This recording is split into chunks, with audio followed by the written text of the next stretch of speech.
যারা নতুন কলিং ভিসায় মালয়েশিয়া আসবেন তাদের জন্য ভিডিও থাকছে বিস্তারিত। আসসালামু আলাইকুম সম্মানিত দর্শক, আপনারা সবাই কেমন আছেন? আশা করি নিশ্চয়ই ভালো আছেন। আমি কামরুল মালয়েশিয়া থেকে বলছি।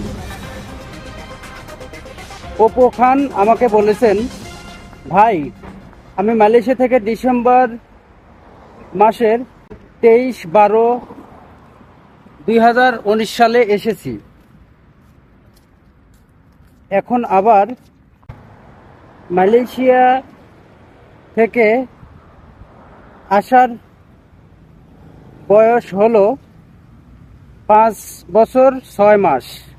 এখন আমি আবার নতুন করে কলিং ভিসায় মালয়েশিয়া কি যেতে পারবো জানাবেন, আশায় রইলাম এ বিষয়ে একটি ভিডিও বানাবেন। আলহামদুলিল্লাহ, প্রিয় অপু খান ভাইয়া অনেক গুরুত্বপূর্ণ প্রশ্ন করেছেন, এজন্য আপনাকে অসংখ্য ধন্যবাদ। প্রিয় অপু ভাইয়া, আপনি যেহেতু বলছেন যে ভাইয়া 5 বছর 6 মাস হলো মালয়েশিয়া থেকে এসেছি, আমি আবার নতুনভাবে কলিং ভিসায় মালয়েশিয়া যেতে চাই, আমি কি যেতে পারবো নাকি? আলহামদুলিল্লাহ ভাইয়া, অনেক গুরুত্বপূর্ণ প্রশ্ন করেছেন। আসলে ভাইয়া, আপনার যদি কোনো মালয়েশিয়া ক্রাইম না করেন, মালয়েশিয়া আপনাকে যদি যে কোম্পানিতে কাজ করতেন যদি আপনাকে ব্ল্যাক লিস্টে না দেয়, অবশ্যই আপনি আসতে পারবেন। আর ব্ল্যাক লিস্টে দিলে আপনি 5 বছর আসতে পারবেন না, কিন্তু 5 বছর পর অবশ্যই আসতে পারবেন। যেহেতু আপনার 5 বছর 6 মাস অলরেডি হয়ে গেছে, আপনি অবশ্যই আসতে পারবেন, সমস্যা নেই। অপু খান ভাইয়া, আপনি এই 2025 সালের যে নতুন কলিং, এই কলিংয়ে আমি বলবো মালয়েশিয়াতে না আসাই ভালো। তার কারণ আমি যতই আপনাদেরকে নিষেধ করি, আপনারা কেউ শুনবেন না, আমি জানি। তো আপনার টাকা দিয়ে আপনি আসবেন, সেটা আপনার ব্যক্তিগত ব্যাপার, হ্যাঁ, আপনি বা আপনারা। তো এই যে কিছুদিন আগে আমাদের দেশ থেকে উপদেষ্টা আসিফ নজরুল সাহেব আসিছিলেন, তিনি বলেছেন কলিং বিষয়, তো কলিং মঞ্জুর হয়েছে, কলিং হবে। কিন্তু তিনি যদি আগে বলতেন যে যারা মালয়েশিয়া অবৈধ কর্মী আছে তাদেরকে বৈধ করে নেওয়া লাগবে, তাহলে হয়তো এটা হতো, কিন্তু বলেছেন পরে।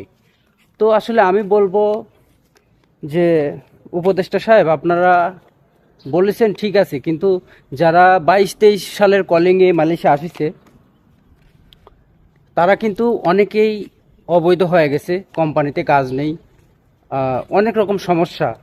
আপনারা হয়তো মনে করছেন যে বাংলাদেশ থেকে কলিং দিলে অনেক বেকার ছেলেরা হয়তো কাজ পাবে, আপনাদের হিসেব ঠিক আছে, কিন্তু আপনারা জানেন না যে তারা কাজ পায় না, তাদের বেতন নেই, তাদের কোম্পানির কোনো অস্তিত্ব নেই, তাদের কোম্পানি আবার অন্য জায়গায় বিক্রি করে দিয়েছে এজেন্টের কাছে। এরকম অনেক রকম সমস্যা আছে, আপনারা তো এরকমটা জানেন না। আর মালয়েশিয়া আর বাংলাদেশ হাই কমিশন মালয়েশিয়া আছে কুয়ালালামপুরে, তারাও সেরকম ঠিকঠাক কোনো খবর নেয় না। হ্যাঁ, যদি নিত তাহলে আমাদের এই অবস্থা হতো না। তো যাই হোক, যেহেতু আপনারা কলিং বিষয়ে কথা বলেছেন মালয়েশিয়া সরকারের কাছে, তো তারা কলিং দিবে। যদি আপনারা বলতেন বাংলাদেশ থেকে যে যারা বাঙালি আছে মালয়েশিয়াতে, তাদেরকে যারা অবৈধ আছে তাদেরকে বৈধ করে নেওয়া হোক, কিন্তু সেটা না করে আপনারা কলিং বিষয়ে কথা বলেছেন। যদি আমাদেরকে বৈধতা দিত তাহলে সবচেয়ে ভালো হতো। হ্যাঁ, এই যে যারা মালয়েশিয়া আছে, কাজ নেই, অনেকে দেশে চলে যাচ্ছে, অনেক জায়গায় অবৈধ হয়ে পুলিশে এরকম ধরপাকড় করছে, বর্তমানে অপরাধী চলছে। যদি আপনারা অবৈধ লোককে বৈধতার সুযোগ দিতেন, এই কথা যদি বলতেন, তাহলে আমাদের পক্ষে আরও ভালো হতো। আপনার কলিং দিয়ে কী করবেন? যদি মালয়েশিয়া কাজ না থাকে, মালয়েশিয়া কোম্পানি বন্ধ হয়ে যাচ্ছে, তাহলে আপনারা এই কলিংয়ে কোনো দাম নেই। হ্যাঁ, এই যে 5-6 লক্ষ টাকাতে মালয়েশিয়া যারা আসবে, এসে লাভ কি বলেন? মালয়েশিয়া আসার পর কোম্পানিতে কাজ নেই, বেতন ঠিক মতো নেই, এই তো হয়েছে অবস্থা মালয়েশিয়ার। হ্যাঁ, তো আমি বলবো যে কলিংয়ে বর্তমানে না আসাই ভালো। মালয়েশিয়ার অবস্থা খুবই খারাপ।